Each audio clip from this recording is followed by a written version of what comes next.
شروع اللہ کے نام سے جو بڑا مہربان نہایت رحم کرنے والا ہے۔ بسم اللہ الرحمن الرحیم۔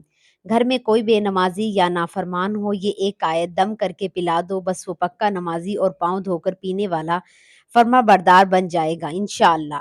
محترم ناظرین، یہ وظیفہ صرف بچوں کے لیے نہیں ہے، یہ اولاد کے لیے نہیں ہے۔ گھر کا کوئی بھی ایسا فرد جو آپ کے گھر میں رہتا ہو، وہ آپ سمجھتے ہیں کہ وہ نمازی نہیں ہے، لڑتا ہے، جھگڑتا ہے، بات بات پہ مانتا نہیں، آپ کی فرما برداری نہیں کرتا، کچھ بھی مطلب گھر میں مسئلے ہوتے ہیں، کچھ بچے یا کچھ لوگ ایسے بڑے بزرگ بھی ہوتے ہیں، بچوں کی کیا بات کرتے ہیں، بڑے بھی ہوتے ہیں اور خامند بھی ہوتے ہیں جو بیویوں سے لڑتے ہیں، اور بعض بیویاں بھی لڑتی ہیں خامند کے ساتھ۔ تو مطلب اگر آپ چاہتے ہیں کہ وہ فرما بردار ہو جائیں، 5 وقت کے نمازی ہو جائیں اور ایسے ہو جائیں، ایک بندہ ہوتا ہے جس کو کہتے ہیں آنکھوں کی ٹھنڈک والا معاملہ ہو جائے، تو ویسا ہو جائے بالکل۔ تو اس میں آپ یہ عمل کر سکتے ہیں، بڑا آسان ہے، کوئی مشکل نہیں ہے۔ دیکھیے، اصل میں یہ ہے کہ جو چیزیں نبی کریم صلی اللہ علیہ وسلم سے جڑی ہوئی ہوں، اس معاملے میں آپ کو نہ ڈرنے کی ضرورت ہے، نہ کچھ کرنے کی ضرورت ہے۔ جو قرآن پاک میں ہے، جو حدیث میں ہے، اس پہ تصادم والا کام نہیں، اس میں حل حجت میں ڈھونڈا کریں، اس سے یہ ہوگا کہ آپ سے کیا ہوگا۔ دیکھیں، اس میں ایک قرآنی آیت آپ کو بتانے جا رہی ہوں، وہ آیت ہے، وہ سورۃ الفرقان کی آیت ہے جو بتانے جا رہی ہوں۔ اس کا یہ عمل ہے، رسول پاک صلی اللہ علیہ وسلم نے فرمایا، جس کی نماز فوت ہوئی تو گویا اس کے اہل و مال جاتے رہے۔ ایک اور حدیث میں ہے، جس کی نماز اثر جاتی رہی گویا اس کا گھر بار اور مال لٹ گیا۔ فرمان مصطفیٰ صلی اللہ علیہ وسلم، نماز دین کا ستون ہے، جس نے نماز ترک کی، اس نے دین کو ترک کر دیا۔ مفتی سید عبد الفتاح قادری رحمۃ اللہ علیہ فرماتے ہیں، ہمیشہ نماز جماعت کے ساتھ ادا کرنے سے نیک بختی اور تونگری دولت مند حاصل کی برکت ہوتی ہے، بدبختی اور مفلسی دور بھاگتی ہے، اور جماعت کو ترک کرنے نیز بالکل نماز نہ پڑھنے سے اس کی برکت ختم ہو جاتی ہے۔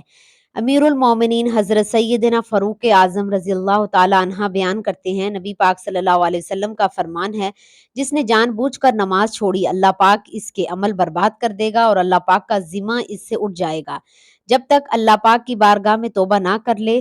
اللہ پاک نے حضرت سید داؤد علیہ السلام کو وحی فرمائی، اے داؤد، بنی اسرائیل سے کہو، جس نے ایک نماز بھی چھوڑی وہ مجھ سے اس حال میں ملے گا کہ میں اس پر غضب فرماؤں گا۔ الحمدللہ، نماز ایک عظیم نعمت ہے، جو پابندی سے پڑھے گا جنت کا حقدار ہوگا، اور جو فرض نمازیں نہیں پڑھے گا دوزخ کا حقدار بنے گا۔ اللہ پاک فرماتا ہے، فَخَلَفَ مِن بَعْدِهِمْ خَلْفٌ أَضَاعُوا الصَّلَاةَ وَاتَّبَعُوا الشَّهَوَاتِ فَسَوْفَ يَلْقَوْنَ غَيًّا۔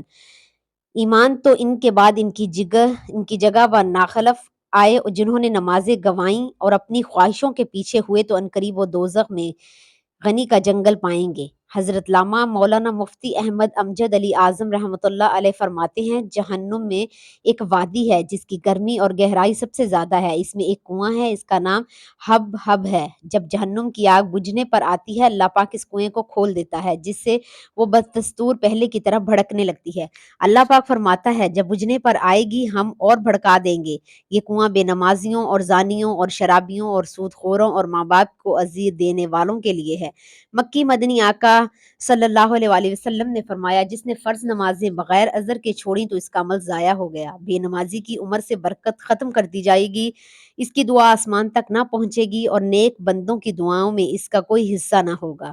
تمام تعریفیں تمام اوقات میں تمام کرنے والوں کے اس کے اللہ کے لیے ہیں، جس نے ہم پر نماز فرض کی۔ نماز دین کی بنیادوں میں سے ایک بنیاد ہے، اور نماز ہر عاقل بالغ مسلمان مرد عورت پر فرض ہے۔ نماز کی فرضیت کا انکار کرنے والا دائرہ اسلام سے خارج ہو جاتا ہے۔ اگر کوئی شخص نماز کی فرضیت کا اقرار کرتا ہے لیکن نماز ادا نہیں کرتا تو وہ دائرہ اسلام سے خارج تو نہیں ہوگا، البتہ گنہگار ہوگا۔ ہاں، جہاں حدیث میں نماز پڑھنے کی فضیلت بیان کی گئی ہے، وہیں نماز نہ پڑھنے کی وعید بھی بیان کی گئی۔ آئیں نماز نہ پڑھنے کے بارے میں چند وعیدیں سنتے ہیں اور نیت کرتے ہیں کہ آئندہ کبھی نماز نہیں چھوڑیں گے۔ نماز نہ پڑھنے کے لیے کچھ دنیاوی نقصانات بھی ہیں، آئیں ان کے بارے میں کچھ سنتے ہیں۔ نمبر 1، بے نمازی کا جسم کمزور ہو جاتا ہے۔ نمبر 2، بے نمازی کے مال میں بے برکتی ہوتی ہے۔ نمبر 3، بے نمازی بے حیائی اور دیگر گناہوں میں مبتلا ہو جاتا ہے۔ نمبر 4، بے نمازی کبھی بھی قلبی سکون نہیں پا سکتا۔ نمبر 5، بے نمازی پر معاشرہ اعتبار نہیں کرتا۔ محترم جناب، مسلمانوں کی 1400 سال تاریخ بتاتی ہے کہ ہم عزت اور عظمت و شان و شوکت کی تنہائی مالک تھے، مگر اب مسلمانوں کی حالت رازاں ہمارے سامنے ہے۔ اس کی وجہ یہ ہے کہ وہ نمازی تھے اور ہماری اکثریت بے نمازی۔ وہ سنت کے دیوانے تھے اور ہم فیشن کے مستانے، اور وہ خود بھی نیکیاں کرتے اور دوسروں کو تک بھی نیکی کی دعوت پہنچاتے، جبکہ ہم نہ صرف خود گناہ کرتے بلکہ دوسروں کو بھی گناہوں کے اسباب مہیا کرتے اور اسلام کی سربلندی کی خاطر راہ خدا میں سفر کرتے، جبکہ ہم محض مال دنیا کی جستجو میں دور دراز کے سفر اختیار کرتے ہیں۔ انہیں نیکیاں کمانے کی جستجو، جبکہ ہمیں مال کمانے کی آرزو۔ جو اسلام ہمیں صحابہ کرام رضی اللہ تعالی عنہ اور اولیاء کرام کی بے شمار قربانیوں کے بعد نصیب ہوا ہے، افسوس صدا افسوس اس کی ترقی و اشاعت کی ہمیں بالکل فکر نہیں۔ آج مسلمان ترک نماز اور دیگر گناہوں پر دلیر ہو چکا ہے۔ مسجدیں ویران اور گناہوں کے اڈے آباد ہیں، ہر طرف غفلت ہے۔ اللہ تعالیٰ اس پر غضب فرمائے گا۔ ناظرین، یہ ایک مجرب وظیفہ ہے۔ اس کے شفاف مٹی کے ایک برتن لینا ہے جس میں پانی ہے۔ آپ نے روزانہ 7 مرتبہ نماز عشاء کے بعد اول آخر 11 مرتبہ درود شریف پڑھنا ہے۔ اس کے بعد اللہ کے 3 ناموں کو ایک آیت پڑھ کر پانی پر دم کرنا ہے۔ وہ آیت یہ ہے، اس آیت کو 10 مرتبہ پڑھنا ہے۔ بسم اللہ الرحمن الرحیم، ربی حب لی من ازواجنا ذریاتنا قرۃ اعین واجعلنا للمتقین اماما۔ اور وہ جو کہتے ہیں، ہمارے رب ہماری بیویاں اور اولاد کی طرف سے آنکھوں کی ٹھنڈک عطا فرما، ہمیں پرہیزگاروں کا پیشوا بنا دے۔ اللہ کے وہ 3 نام یا عزیزو یا وہابو یا رحمانو کو 111 مرتبہ پڑھنا ہے۔ ان 3 ناموں کو اور آیت کو اول و آخر درود شریف کے درمیان پڑھنا ہے، اور یہ بچہ اپنے بچوں کو پانی پلانا ہے، اور بچہ سو جائے تو 7 مرتبہ سورۃ کوثر بچے کے دائیں کان میں پڑھنی ہے۔ انا آتیناک الکوثر فصلی لربک ونحر انا شانئک ھو الابتر۔ انشاءاللہ بچہ جلد ہی فرما بردار بن جائے گا۔ یہ ایک ایسا عمل ہے کہ بچہ دن رات فرما بردار رہے گا۔ بچہ دین کے تمام کاموں میں زیادہ توجہ دے گا اور آپ کے ہر حکم کو سر آنکھوں پر لے گا۔ انشاءاللہ وہ بچہ جس کے کانوں میں یہ وظیفہ جائے گا، جس کے دل میں یہ پانی جائے گا، وہ آپ کے حکم کے بغیر ایک قدم بھی نہیں اٹھائے گا۔ جو والدین اس بات پر پریشانی کا سامنا کر رہے ہیں، وہ اس وظیفے کا 7 دن مسلسل پابندی سے اہتمام کریں۔ انشاءاللہ فرما بردار اولاد جلد ہی فرما بردار ہو جائے گی، اور آپ کے جائز مقصد بھی اس وظیفے سے پورے ہوں گے۔ اگر اس کے علاوہ آپ گھریلو پریشانی میں مبتلا ہیں، رزق میں تنگی ہے، اولاد کے علاوہ دولت کا مسئلہ ہے، تو تب بھی یہ وظیفہ کر کے اپنے رب کے حضور گڑ گڑا کر دعا مانگیں۔ انشاءاللہ آپ کی تمام حاجتیں، تمام جائز مقصد پورے ہوں گے اور آپ کی تمام مشکلات دور ہوں گی۔ رسول کریم صلی اللہ علیہ وسلم نے ارشاد فرمایا، کس باپ کی طرف سے اس کی اولاد کے لیے سب سے بہترین تحفہ یہ ہے کہ وہ اس کی اچھی تربیت کرے۔ اولاد کو اللہ رب العزت نے دنیاوی زندگی میں رونق سے تعبیر فرمایا۔ یہ رونق اس وقت تک ہے جب والدین کی جانب سے اپنی ذمہ داری کو پورا کرتے ہوئے بچوں کی صحیح نشوونما، دینی و اخلاقی تربیت کی بجائے اور بچپن ہی سے انہیں زیور تعلیم سے آراستہ کیا جائے۔ اسی لیے ہی فلاح انسانیت کے مذہب اسلام میں جہاں والدین کے حقوق کو بیان کیا گیا ہے اور اولاد کو والدین کی فرما برداری کی ترغیب دی گئی ہے، وہیں والدین کو اولاد کی بہترین تربیت کا بھی حکم دیا گیا ہے۔ اسی لیے ضروری ہے کہ ماں باپ دونوں کو اولاد سے، خواہ وہ بیٹے ہوں یا بیٹیاں، بلا تفریق محبت کرتے ہوئے ان کے حقوق ادا کرنے چاہیے، بلکہ ہر معاملے کی طرح اولاد کی پرورش اور تربیت کے معاملے میں بھی قرآن مجید، فرقان حمید کی روشن تعلیمات اور احادیث نبوی صلی اللہ علیہ وسلم سے رہنمائی حاصل کرنا چاہیے۔ اولاد کی تربیت کے بارے میں حدیث نبوی صلی اللہ علیہ وسلم کا مفہوم ہے، کسی باپ کی طرح سے اس کی اولاد کے لیے سب سے بہترین تحفہ یہ ہے کہ وہ اس کی اچھی تربیت کرے۔ حضرت لقمان نے جو وصیت اپنے بیٹے کو کی تھی، اللہ جل شان اسے قرآن کریم میں بیان فرماتے ہیں کہ حضرت لقمان نے اپنے بیٹے کو نصیحت کرتے ہوئے کہا، مفہوم: اے بیٹے، اللہ کا شریک نہ ٹھہرانا، بے شک شرک بڑا بھاری ظلم ہے۔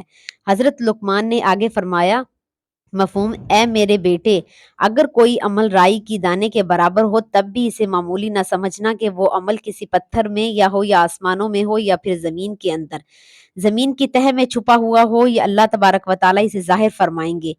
بے شک اللہ تعالیٰ بڑا باریک بین و باخبر ہے۔ اے میرے بیٹے، نماز قائم کرو اور اچھے کاموں کی نصیحت کیا کرو، برے کاموں سے منع کیا کرو، اور جو کچھ پیش آئے اس پر صبر کیا کرو۔ بے شک یہ صبر ہمت کے کاموں میں سے، اور لوگوں سے بے رخی مت اپناؤ اور زمین پر تکبر سے مت چلو۔ بے شک اللہ تعالیٰ کسی متکبر کو پسند نہیں فرماتے اور اپنی چال میں میانہ روی اختیار کرو اور اپنی آواز کو پست رکھو، بے شک سب سے بری آواز گدھے کی ہے۔ سورہ لقمان۔ اس آیت مبارکہ میں اللہ تعالیٰ نے حضرت حکیم لقمان کی دانائی و حکمت والی نصیحتیں جو انہوں نے اپنے فرزند سے کہیں، انہیں بیان فرما کر چند باتوں کی طرف رہنمائی فرمائی۔ حضرت لقمان نے اپنے بیٹے کو اس کے نام سے نہیں پکارا بلکہ اے میرے بیٹے کہہ کر پکارا ہے، جس سے معلوم ہوتا ہے کہ نام لینے سے محبت کا وہ اظہار نہیں ہوتا جو اے میرے بیٹے کہنے سے محبت کا اظہار ہوتا ہے۔ جس طرح ماں لاشعوری عمر میں بچے کو محبت میں میرا لال، میرا چاند، میرا سونا وغیرہ جیسے القابات سے پکارتی ہے، اس طرح جب بچہ شعوری عمر کو پہنچ جائے تو والدین اس سے اس اندازے محبت میں بات کریں تو ماں باپ کی بات بچے کے دل و دماغ پر اثر انداز ہوگی۔ سب سے پہلی نصیحت جو حضرت لقمان نے اپنے بیٹے کو کی وہ توحید باری تعالیٰ سے متعلق تھی کہ میرے بیٹے اللہ کے ساتھ کسی کو شریک نہ ٹھہرانا۔ اس سے معلوم ہوا کہ بچے کو سب سے پہلے دینی عقائد و آفاق کی تعلیم دینی چاہیے تاکہ بڑا ہو کر وہ ایک اچھا مسلمان بنے، کیونکہ اس کے عقائد جب صحیح ہوں گے تو عمل بھی انشاءاللہ صحیح ہوں گے، اور اگر عقائد قرآن و سنت سے متصادم ہوں گے تو یقین نہیں کیا جا سکتا کہ وہ راستے اعمال کرے گا۔ بچوں کو ذہن صاف و شفاف اور خالی ہوتا ہے، اس میں جو چیز بھی نقش کر دی جائے وہ مضبوط پائیدار ہوتی ہے۔ اس سے لیے سب سے پہلے بچوں کو دینی و اخلاقی تعلیم دی جائے، قرآن و سنت کی تعلیمی دینی امور کے ماہر اساتذہ سے دلوائی جائے۔ آگے حضرت لقمان نے اپنے بیٹے سے کہا، میرے بیٹے عمل رائی کے دانے کے برابر بھی تو ہو تو روز محشر اللہ تعالیٰ اسے تمہارے سامنے لے آئیں گے، یعنی کوئی عمل خواہ وہ اچھا ہو یا برا اسے معمولی بس سمجھنا کہ روز محشر تمہیں اس کا سامنا کرنا پڑے گا۔ اگر عمل صالح ہے تو وہ تمہارے لیے روز محشر مفید ثابت ہوگا، ہو سکتا ہے کہ جسے تم معمولی سمجھو روز محشر وہی تمہاری شفاعت کا سبب بن جائے۔ اگر وہ برے عمل ہوں گے تو تم بے روز محشرہ اسے چھپا نہ پاؤ گے، اللہ تعالیٰ اس عمل کو جیسے تم معمولی سمجھ رہے ہوگے تمہارے سامنے ظاہر کر دیں گے اور وہاں انکار کی گنجائش نہیں ہوگی۔ حضرت لقمان مزید فرماتے ہیں، نماز قائم کرو، اچھے کاموں کی تلقین کرو، برے کاموں سے منع کیا کرو۔ حضرت لقمان اس کے فرما بردار میں 3 امر ہیں۔ پہلا یہ کہ نماز قائم کرو۔ نماز ہر شریعت میں رہی ہے، اس کی کیفیت و حیت میں تبدیلی واقع ہوتی رہی ہے، پھر نماز کے ذریعے اللہ کی مدد حاصل کی جا سکتی ہے، جیسا کہ قرآن کریم میں حق تعالیٰ نے فرمایا، مفہوم اللہ کی مدد چاہو نماز اور صبر کے ذریعے سے۔ اس طرح نماز جسم و روح کے لیے باعث سکون و راحت ہے، اور ایک مسلمان نماز کو صرف اللہ کا حکم سمجھ کر پڑھے تو اس سے مالک حقیقی راضی ہوگا، اور جب مالک راضی ہوگا تو بندہ اپنے پر انعامات کی بارش کرتا ہوا۔ دوسرے یہ کہ اچھے کاموں کو حکم کرو۔ ایک شخص دوسرے کو جب اچھا کام کا حکم دے گا تو لا محالہ امر ہے کہ اول وہ خود بھی اچھے کام کرے گا، اور تیسرا یہ کہ برائی سے منع کرنا، بلا شبہ برائی سے منع کرنا بھی اس وقت ممکن ہے جب بندہ خود برائی سے باز رہے۔ اگر کوئی شخص خود برے کام نہ کرے اور دوسروں کو یہ کہے نہ کہے تو اس کا کتنے اثر ہوگا یہ ہر عام و خاص جانتا ہے، اور ہر ایک شخص اچھے کام کرتا ہے اور اچھائی کا حکم دیتا ہے اور برے کاموں سے باز رہتا ہے اور برائی سے منع کرتا ہے تو لا محالہ بہت لوگ اس کے دشمن بن جاتے ہیں، اور وہ اسے جانی نقصان نہ بھی پہنچائیں ذہنی زور ضرور دیتے رہتے ہیں، جس پر اسے صبر کرنا ہے۔ اور یہ لمحات بڑے ہمت کے ہوتے ہیں کہ بے وجہ تنقید برداشت کی جائے، بے وجہ کے طعنے سنے جائیں، اس پر طنز و استہزاء کے تیر برسائے جائیں، اور ان سب کے جواب میں وہ خاموش رہے۔ اس کے لیے بڑی ہمت و حوصلہ چاہیے، اور یہی بات حضرت لقمان نے اپنے بیٹے سے فرمائی کہ صبر کرنا، اور صبر کرنا بڑی ہمت کا کام ہے۔ حضرت لقمان کی اپنے فرزند کو کی گئی یہ نصیحتیں ہمیں بتاتی ہیں کہ ہمیں اپنی اولاد سے ان کی نفسیات کے سامنے رکھ کر ان کی ذہنی استدعا کا اندازہ لگا کر بات چیت کرتے رہنا چاہیے، اور آج کے ماحول کا تقاضا ہے کہ اپنے والدین اپنی اولاد کے ساتھ دوستانہ ماحول میں گفتگو کریں، ان کے مسائل اور پریشانیوں کو سنیں اور حل کریں، کیونکہ ڈانٹ پٹ کے دور گزر چکے۔ حضرت انس رضی اللہ تعالی عنہ نبی کریم صلی اللہ علیہ وسلم کے ساتھ 10 برس رہے۔ آپ رضی اللہ تعالیٰ عنہ فرماتے ہیں کہ ان 10 برسوں میں کبھی نبی کریم صلی اللہ علیہ وسلم نے مجھے نہیں ڈانٹا۔ ایک دفعہ واقعہ حضرت انس رضی اللہ تعالیٰ عنہ بیان فرماتے ہیں کہ ایک بار نبی صلی اللہ علیہ وسلم نے مجھے کسی کام سے بھیجا، میں بچوں کے ساتھ کھیل کود میں لگ گیا، اس کے باوجود بھی نبی کریم صلی اللہ علیہ وآلہ وسلم نے مجھے نہیں ڈانٹا۔ فرمان نبی صلی اللہ علیہ وآلہ وسلم کا مفہوم ہے اپنی اولاد کے ساتھ نرمی برتو تو ان کی بہتر تربیت کرو۔ اس حدیث سے بھی معلوم ہوتا ہے کہ نبی کریم صلی اللہ علیہ وسلم نے اپنی امت کو اولاد کی بہتر تربیت کا حکم ارشاد فرمایا ہے، اور اولاد کی تربیت اگر شاعر اسلام اور طرز نبی صلی اللہ علیہ وسلم پر کی گئی ہو تو انشاءاللہ اولاد دنیا و آخرت بھی سنوارے گی، اور اولاد مطیع فرمانبردار اور خدمت کرنے والی بن جائے گی۔ ناظرین، کمنٹ باکس میں اللہ تعالیٰ کے 99 ناموں میں سے ایک نام ضرور شیئر کریں۔ اللہ ہم سب کا حامی و ناصر ہو، جزاک اللہ۔